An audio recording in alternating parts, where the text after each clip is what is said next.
This was supposed to be a clean political hit in Parliament. A £60,000 accusation dropped right in front of the House. One MP ready to expose what he thought was buried. But the moment the minister starts answering, the entire story begins to collapse.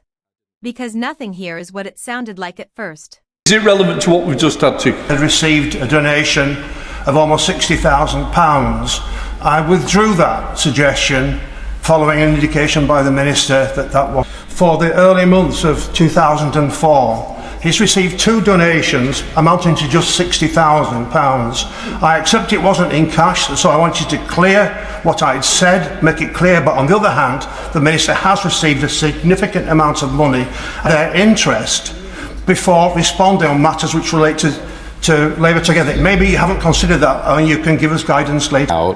I've not received £1 in cash from Labour Together, which was the suggestion from some members in the House. Instead, I received some hours of seconded time from staff whilst in opposition who were providing policy research to my role when I was in the shadow cabinet, which was normal at that time, whether in relation to Labour Together, trade unions or other organisations. And I'm very happy to confirm that those were declared in the proper way. There's been no breach of the rules, and I'm happy to declare them to. And what began as a confident attempt to expose a major financial scandal in Parliament quickly turned into a tense back and forth where the accusation started to lose its shape under pressure. John Trickett stood up in the House and directly challenged the minister, suggesting that multiple government ministers had received significant sums of money from Labour Together, and then narrowing in on one of the most serious claims of all, implying that the minister himself had received nearly £60,000. For a brief moment, the tone in the chamber shifted as the allegation landed, and it sounded like the kind of claim that could trigger serious political fallout if left unanswered.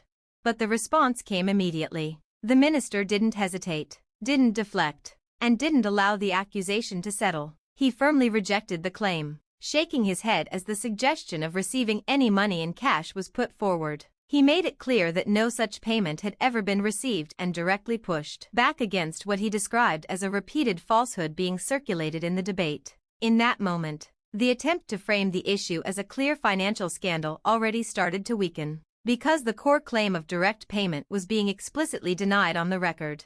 However, the exchange didn't end there. The MP then attempted to reinforce his argument by shifting the focus toward declarations of interest, suggesting that although it may not have been cash, there were still payments or benefits amounting to around £60,000 linked to Labour Together. This is where the argument began to shift from an accusation of personal financial gain to a more technical discussion about political support arrangements and staffing contributions during opposition years. The clarity of the original claim started to blur, as the narrative moved away from money received toward resources and support provided. As the questioning continued, it became clear that what was being referred to was not a direct payment to the minister at all, but rather policy assistance and seconded staff time provided during his period in the shadow cabinet. The minister explained that such arrangements are not unusual in political life, and more importantly, that they are properly declared under parliamentary rules. He emphasized that there had been no breach of standards, no hidden financial benefit, and no undeclared personal gain as had been implied in the initial line of questioning. At this point, the tone of the exchange shifted again. What started as a dramatic accusation of financial wrongdoing was now being reframed as a misunderstanding of how political staffing and advisory support works. The minister doubled down on transparency, stating that all relevant declarations had been made appropriately and that there was nothing secret or improper about the arrangements being referenced. Rather than allowing the narrative to remain in the realm of suspicion, he pulled it back into procedural clarity. And then came the final turning point. Instead of continuing the back and forth, the minister redirected the challenge back toward formal accountability mechanisms, suggesting that if the MP genuinely believed there had been wrongdoing, the correct course of action would be to refer the matter to the Parliamentary Commissioner for Standards. That move effectively changed the dynamic of the exchange, shifting it away from political theatre and back into official oversight channels.